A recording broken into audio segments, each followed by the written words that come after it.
Olá, pessoal, voltamos então para ler as decisões que separei sobre Covid. Então, aqui a gente vai ver de turma, de STF, de SBDI. Vamos ver tudo que aqui está selecionado.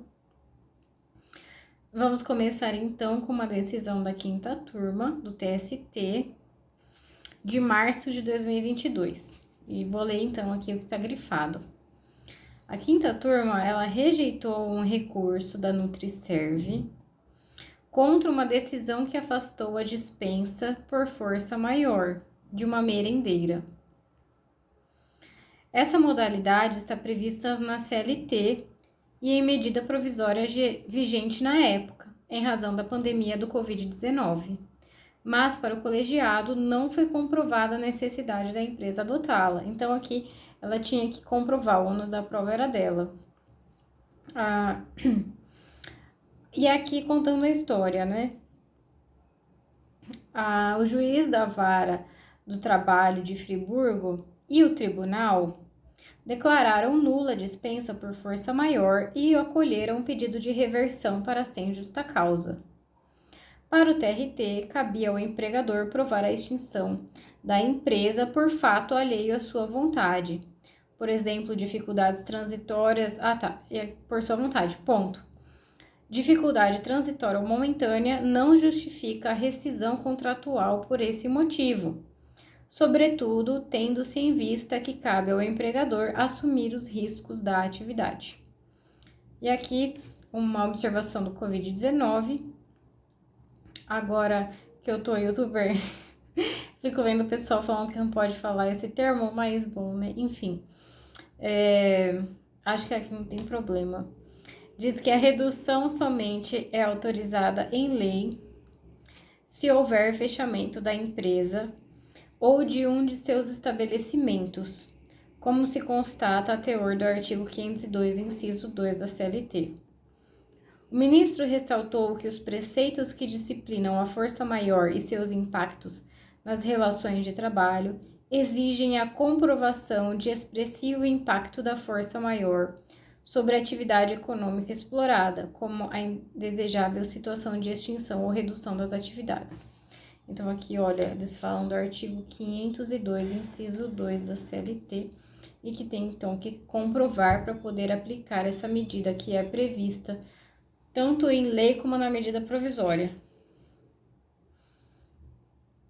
O próximo aqui, a próxima decisão é da sétima turma. E no finalzinho dela tá escrito assim, há precedentes do TST. Então vamos ver, parece ser importante. O cerne da controvérsia diz respeito à possibilidade de enquadramento da pandemia como um desastre natural, em face do disposto no artigo 20, inciso 26 da Lei 8.036, com o fim de autorizar o saque de depósito FGTS da conta vinculada da trabalhadora. O Decreto 5.113, que regulamenta esse dispositivo 20, define o que se considera desastre natural. Não há referência, entretanto, à situação de pandemia. Por outro lado, a medida provisória 946 impôs limites aos valores a serem levantados durante sua vigência, não se vislumbrando motivo para que tais balizas da lei não sejam observadas conforme cronograma de atendimento, critérios e forma estabelecida pela Caixa Econômica Federal, ante o objetivo de se evitar um colapso no sistema bancário. Releva acrescentar que o STF, na ADI 6371 e 6379, indeferiu o pedido de liminar, considerando que, não obstante a decisão do STF revela uma tendência a ser observada, além da legislação regulamentadora do saque,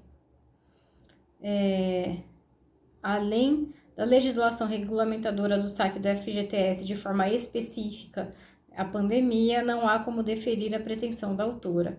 Assim, tendo em vista a análise sistemática dos aludidos dispositivos, depreende-se que a pandemia não se enquadra no desastre natural, não havendo como reconhecer a possibilidade de expedição de alvará.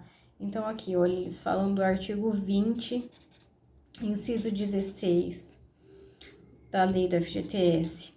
Tem o decreto 5.113, que diz o que é o desastre natural. E tem a medida provisória 946 de 2020, mas acho que ela foi convertida em lei.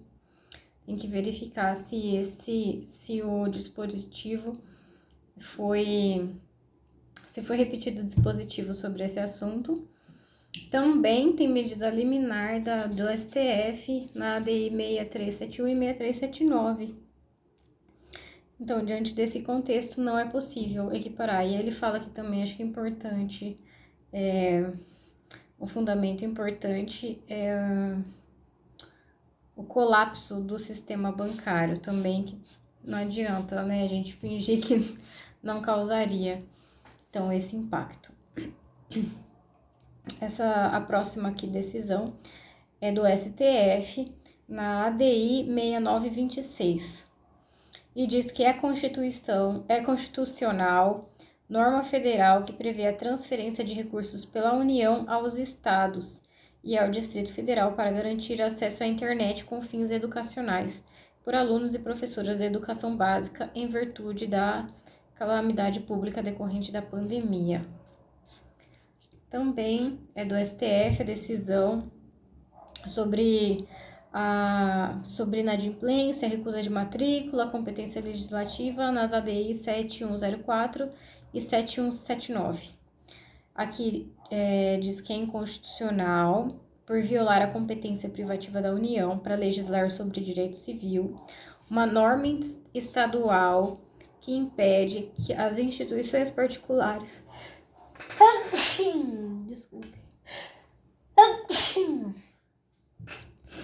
Desculpa. Então, é inconstitucional porque viola a competência da União, uma norma estadual que impede instituição particular de ensino superior de recusar matrícula de estudante inadimplente e de cobrar juros, multa e correção monetária ou qualquer outro encargo durante o período da calamidade pública. Então, a norma estadual não pode fazer isso porque fere a competência da União, artigo 22, inciso 1. Agora, uma decisão da SDDI 2 de agosto de 2022. Suspensão dos prazos processuais determinada pelo CNJ em razão da pandemia. Não influência na contagem do prazo decadencial para o exercício do direito de rescindir a coisa julgada. Prazo de direito material e não processual. Meu Deus do céu. Por se tratar de típico prazo de natureza material, ou seja, relacionado ao exercício de direitos e pretensões, não se aplica ao prazo decadencial da ação rescisória qualquer determinação advinda de ato normativo do CNJ, no sentido de suspender os prazos processuais, em virtude dos efeitos da pandemia do Covid-19. Gente! Surpresa! Não esperava. Assim, é na observância do biênio previsto no artigo 975 do CPC de 2015, põe a pronúncia da decadência da ação rescisória. Caramba! Vou ler de novo. Por se tratar de típico prazo de natureza material, o que isso significa? Que esse prazo está relacionado ao exercício do direito. Não se aplica ao prazo decadencial da ação rescisória. Exercício do direito e pretensões. Nossa. Vou ler aqui outro também da SBDI 2, que é de junho de 2022. Esse a gente já viu. O compromisso público de não demissão firmado pelo empregador relativamente aos primeiros meses da pandemia representa apenas um acordo de intenções de caráter puramente social, sem integrar juridicamente o contrato de trabalho. Então, o ato, ao declarar a nulidade da dispensa, viola o direito potestativo do empregador de gerir o próprio quadro de funcionários, uma vez que cria estabilidade no emprego sem qualquer previsão normativa. Esse aqui eu acho bem interessante, acho bem caro também, de pegadinha. E agora nós temos os últimos 2 julgados, um da 4ª turma e o outro da 5ª. Bom, a 4ª turma do TST, vamos ver o que é. A responsabilidade por contaminação. Vou ler aqui em tópicos: 1, 2, 3, 4, 5. Essa decisão aqui tá por tópicos, vou ler os tópicos. Primeiro, o reconhecimento do nexo de causalidade entre a Covid-19 e o trabalho desempenhado se dará de forma objetiva, justamente em 2 hipóteses. A. Quando houver expressa previsão legal, e B. Quando a atividade que por sua natureza apresente exposição habitual a risco especial maior. 2. Para tratar da primeira hipótese de aplicação da responsabilidade objetiva, foi editada a Lei 14.128 para amparar os trabalhadores da área da saúde, que atuaram de forma direta no atendimento dos pacientes. Então, para tratar a primeira hipótese, que é, acredito, a previsão expressa em lei, a gente tem a Lei 14.128.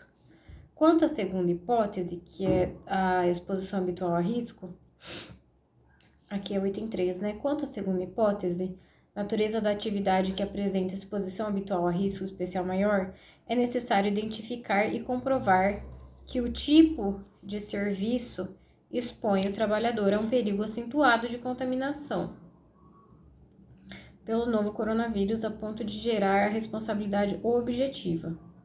Item 4. Procedendo a uma análise cuidadosa das contingências que envolvem a pandemia, iniciada em 2020, é fundamental constatar que a transmissão comunitária, em parte, como risco concorrente e até excludente da causalidade entre o desempenho do trabalho e a infecção do empregado.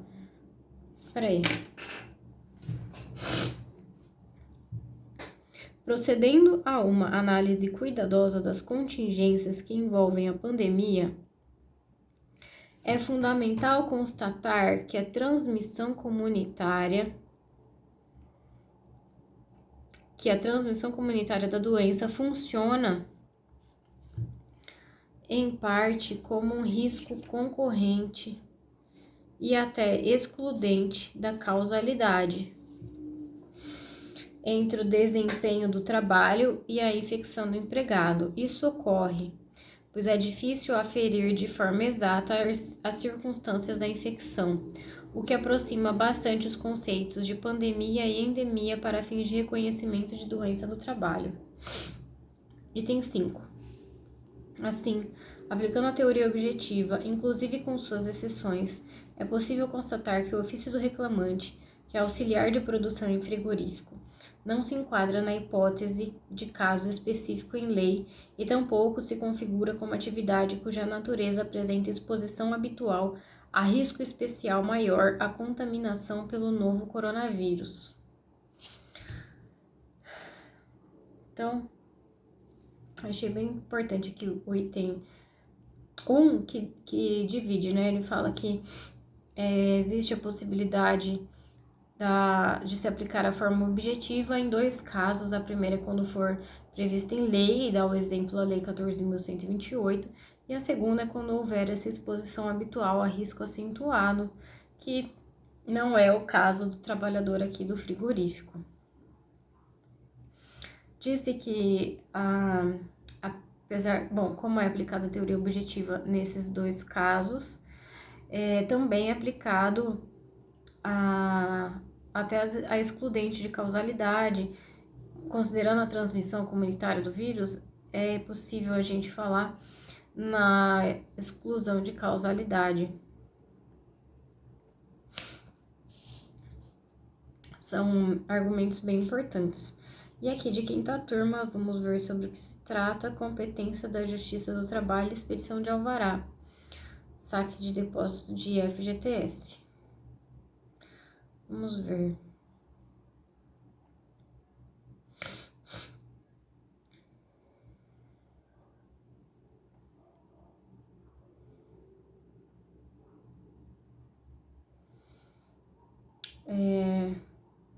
A decisão aí tá bem grande. Vou começar do começo, né? Vamos vendo para onde vai. Também achei que tá em itens, para ficar mais fácil da gente ler. 1, 2, 3, 4. 1. A questão jurídica objeto do recurso de revista relacionada à eventual competência da Justiça do Trabalho para apreciar pedido de concessão de alvará para saque do saldo da conta vinculada do FGTS com fundamento na situação da calamidade representa questão nova. O autor, aqui está contando, né? O autor ajuizou a presente ação, objetivando a concessão do alvará para saque da integralidade do saldo da sua conta. O tribunal manteve a sentença que reconhecia a incompetência da Justiça do Trabalho para apreciar e julgar a presente demanda, fundamentando que, embora a Emenda Constitucional 45 tenha ampliado de forma significativa a competência da Justiça do Trabalho, verifica-se que a pretensão e análise não é dirigida ao empregador e nem se discute aspectos da relação de emprego ou de trabalho, mas restritivamente ao reconhecimento ou não pela Caixa Econômica, na condição de agente operador do FGTS, do direito de movimentar a conta. Então, essa aqui foi a decisão tanto da sentença como do tribunal, que ela não teria competência, porque aqui o pedido seria em face da Caixa como agente operador do FGTS, sobre a questão do autor ter direito de movimentar a sua conta. Então, que isso não estaria ligado aqui à competência da Justiça do Trabalho. Bem, continuando aqui. Esta corte, por ocasião de um julgamento em sede de incidente de uniformização jurisprudencial, cancelou a súmula 176, a qual consagrava a competência da Justiça do Trabalho para autorizar o saque do FGTS, apenas nas hipóteses de dissídio entre empregado e empregador. Então, existia essa súmula 176 que foi cancelada nesse incidente de uniformização jurisprudencial. A partir de então, se consolidou o entendimento nesta Corte Superior, no sentido de que a Justiça do Trabalho é competente para processar e julgar o pedido de expedição de alvará, junto à Caixa. Estou grifando aqui tudo de novo.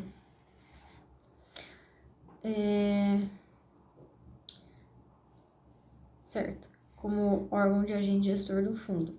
Mesmo que não haja dissídio entre empregado e empregador, a Justiça do Trabalho é competente, né? Isso ficou, então, decidido após a decisão do incidente de uniformização, que cancelou a súmula 176. Tal entendimento tem sido reiterado por essa corte e recentemente em julgados de diversas turmas. E ainda destaca-se que o STJ, responsável por resolver conflito de competência entre juízes vinculados a tribunais diversos, e aqui ele menciona o artigo 105, inciso 1, linha D, ao apreciar um conflito de competência, decidiu que a Justiça do Trabalho é competente para apreciar e julgar controvérsia relacionada à liberação de FGTS em ação proposta diretamente em face da Caixa. Então, além do cancelamento da súmula da decisão no incidente. Também tem decisão do STJ em conflito de competência, falando que é competência da Justiça do Trabalho. Então, isso tudo, apesar o que gerou, né, essa discussão foi o fato relacionado, né, à questão da pandemia, mas de verdade mesmo, aqui o mérito é sobre a competência da Justiça do Trabalho para expedir alvará, quando não é hipótese aqui de pedido em face do empregador, só em face da Caixa. Esse aqui deveria estar lá no ponto 30, né, do FGTS, mas está aqui, é importante e está visto. Até os próximos vídeos.